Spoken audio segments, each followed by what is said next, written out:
আসসালামু আলাইকুম everyone, welcome to my channel. নতুন রেসিপির ভিডিও নিয়ে আবারও হাজির হয়ে গেছি আপনাদের সামনে। আজ নিয়ে এসেছি তালের একটি সুস্বাদু রেসিপি, আর এটি হলো তালের পুলি পিঠা রেসিপি। তালের এই ভাপা পুলি পিঠাটা দেখতে যেমন সুন্দর, খেতেও অনেক সুস্বাদু। আপনারা যারা এখনও এই তালের পুলি পিঠা খাননি, আমার রেসিপিটি ফলো করে আপনারা একবার এই তালের পুলি পিঠাটি বানিয়ে খাবেন, তাহলেই দেখবেন আপনারা প্রায় এই তালের পুলি পিঠাটি বানিয়ে খাচ্ছেন। চলুন কথা না বাড়িয়ে মূল রেসিপিটি দেখে নিই। তালের পুলি পিঠা তৈরি করার জন্য চুলে একটি প্যান বসিয়ে দিয়েছি। এখন এর মধ্যে দিয়ে দিয়েছি 1 কাপ তালের রস। আমার তালের রসটা একেবারেই ঘন ছিল, তাই এখন এর সাথে আমি 1.5 কাপ পানি দিয়ে এটাকে ভালোভাবে নেড়েচেড়ে মিশিয়ে নিচ্ছি।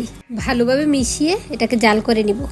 আর তালের রস বের করার পদ্ধতিটি আমার চ্যানেলে দেওয়া আছে, আপনারা চাইলে দেখে নিতে পারেন।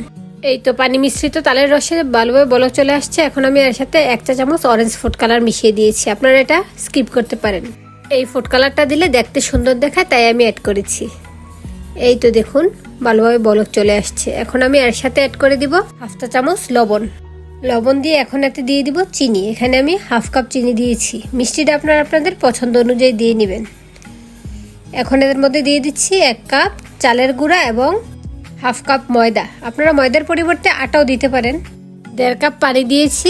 এখন এর সাথে আমি 1.5 কাপ চালের গুঁড়া ও ময়দা দিয়েছি, দিয়ে ভালোভাবে নেড়েচেড়ে মিশিয়ে নিচ্ছি। এই মুহূর্তে চুলার আঁচটা লোতে রেখেই ভালোভাবে নেড়েচেড়ে ডোটা রেডি করে নিচ্ছি। আর চুলার উপর রেখে এই ডোটা রেডি করে নিতে হবে। ভিডিওটি যারা দেখছেন ভালো লেগে থাকলে ভিডিওটিতে একটি লাইক দিয়ে চ্যানেলটি ঘুরে আসতে পারেন। আমার চ্যানেলে অনেক ধরনের রান্নার ভিডিও রয়েছে, দেখে আসতে পারেন। যদি ভালো লেগে থাকে চ্যানেলটি সাবস্ক্রাইব করে পাশে থাকা বেল আইকনটি বাজিয়ে দিন। এতে করে আমি নতুন কোনো ভিডিও দিলে এর নোটিফিকেশন সবার আগে আপনার কাছে পৌঁছে যাবে। এবং বেশি বেশি শেয়ার করুন ফ্রেন্ডস ও ফ্যামিলির সাথে, এতে করে অনেকের কাছে পৌঁছে যাবে আমার এই ভিডিওটি। এই তো দেখুন প্রায় 4-5 মিনিট সময় নিয়ে আমি ডোটা রেডি করে নিয়েছি। এখন এর সাথে আমি দিয়ে দিচ্ছি ঘিটা দিলে স্মেলটা সুন্দর আসে এবং এই ডোটা পারফেক্ট হয়, তাই এটা দিয়ে নেওয়ার চেষ্টা করবেন। না দিলেও সমস্যা নেই, তবে দিয়ে নিলে খেতে ভালো হয়, স্মেলটাও সুন্দর আসে। ঘি বা তেল দিয়ে নিলে যে কোনো ডো অনেক পারফেক্ট হয়। এখন এটাকে চুলা থেকে তুলে একটা প্লেটে নিয়ে নিচ্ছি। কিছুটা ঠান্ডা হয়ে আসলে পিঠাগুলো রেডি করবো। এর মধ্যে এই প্যানে আমি পুলি পিঠার পোড়টা তৈরি করে নেব। সেজন্য দিয়ে নিয়েছি 1 কাপ কোরানো নারিকেলটা আমি একটু নেড়েচেড়ে ভেজে নিচ্ছি। এখন এর সাথে দিয়ে নিচ্ছি 1/3 কাপ চিনিটা আপনাদের পছন্দ অনুযায়ী দিয়ে নেবেন। মিষ্টির পরিমাণ বেশি খেতে চাইলে আরও বাড়িয়ে দিবেন, কম খেতে চাইলে কমিয়ে দিবেন। সুন্দর একটা স্মেলের জন্য এখন দিয়ে নিচ্ছি এলাচ গুঁড়া। এখানে আমি 1/4 চা চামচ পরিমাণ এলাচ গুঁড়া দিয়েছি। আপনারা চাইলে আস্ত এলাচ দিয়ে পরবর্তীতে তুলে নিতে পারেন। চিনি ও নারিকেলটাকে একটু ভালোভাবে নেড়েচেড়ে ভেজে নিচ্ছি। এখন এর সাথে আমি দিয়ে দিব 4 চা চামচ তালের পিউরি। এই তালের পিউরিটা দিয়ে নিলে এই পোড়টা খেতে খুব বেশি ভালো হয়। এখন ভালোভাবে নেড়েচেড়ে এই তালের পিউরিটা সহ এই পোড়টার জাল করে নিচ্ছি। আবার আপনারা চাইলে এই তালের রস ছাড়াও এই পোড়টা রেডি করে নিতে পারেন। নারিকেল ও চিনি জাল করে পোড়টা রেডি করে নিতে পারেন। তবে তালের পুলি পিঠা যেহেতু, সেজন্য আমি তালের এই পিউরিটাও দিয়ে নিলাম। এই তো তালের পুলি পিঠার পোড়টা রেডি হয়ে গিয়েছে। এখন আমি পিঠাগুলো তৈরি করে নিব।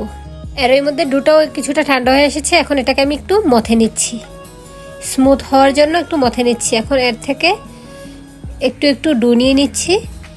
আপনারা যেই সাইজের পিঠাগুলো বানিয়ে নেবেন সেই পরিমাণ ডোটা নিয়ে নেবেন। আমি বেলে নিচ্ছি না, আজ হাতেই এই পুলি পিঠাগুলো তৈরি করবো। সেজন্য 2 হাতে নিয়ে বৃদ্ধাঙ্গুল দিয়ে চেপে চেপে একটা গোলাকার পিঠার শেপ দিয়ে নিচ্ছি। এখন এর মাঝখানে দিয়ে দিব রেডি করে রাখা নারিকেলের পুরটা। এখানে আমি একটি পিঠায় 1.5 চা চামচ পরিমাণ নারিকেলের পুর দিয়েছি। এখন সাইড থেকে এই পিঠাটাকে ভাঁজ দিয়ে সাইডটা মিশিয়ে দিচ্ছি। আপনারা ভিডিও দেখে বুঝে নিতে পারেন কিভাবে পিঠাটা তৈরি করে নিচ্ছি। এই তো রেডি হয়ে গেল একটা পুলি পিঠা। এখন আমি আপনাদেরকে আরও একটি পুলি পিঠা বানিয়ে দেখিয়ে দিব। পরিমাণ মতো ডো নিয়ে এটাকে আমি 2 হাতে ভালোভাবে একটা পিঠার শেপ দিয়ে নিচ্ছি। দেখুন, তবে আপনারা চাইলে বেলুন দিয়ে বেলেও এই পিঠাগুলো বানিয়ে নিতে পারেন, তবে হাত দিয়ে বানিয়ে নিচ্ছি, খুবই সহজ হচ্ছে। পিঠার ডোটাও একেবারে পারফেক্ট ও সফট হয়েছে, সেজন্য খুবই সহজে তৈরি করে ফেলা সম্ভব হচ্ছে। আবার আপনারা চাইলে পুলি পিঠার সাজ দিয়েও এই পিঠাগুলো তৈরি করে নিতে পারেন। তবে আজ আমি কিভাবে সহজে হাতেই এই পুলি পিঠাগুলো তৈরি করে নিতে পারবেন সেটি দেখিয়ে দিচ্ছি।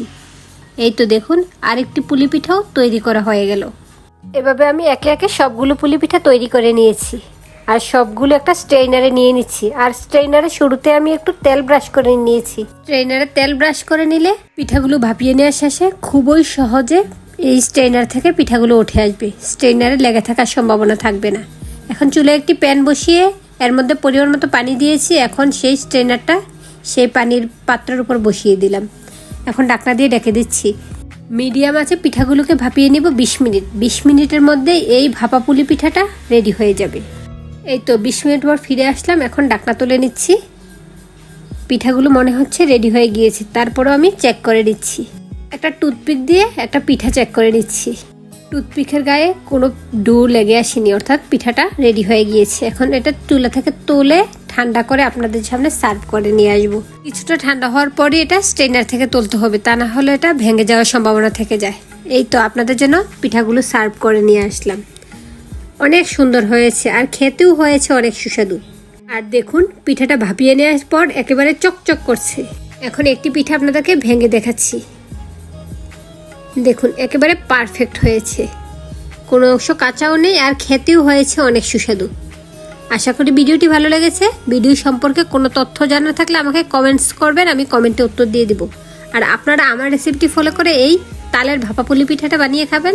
আর যদি বানিয়ে থাকেন তাহলে আমাকে কমেন্টে জানিয়ে দিবেন আপনাদেরটা খেতে কেমন হয়েছে। আজ তাহলে এ পর্যন্তই, আবার চলে আসবো অন্য কোনো নতুন ভিডিও নিয়ে। আল্লাহ হাফেজ, আসসালামু আলাইকুম।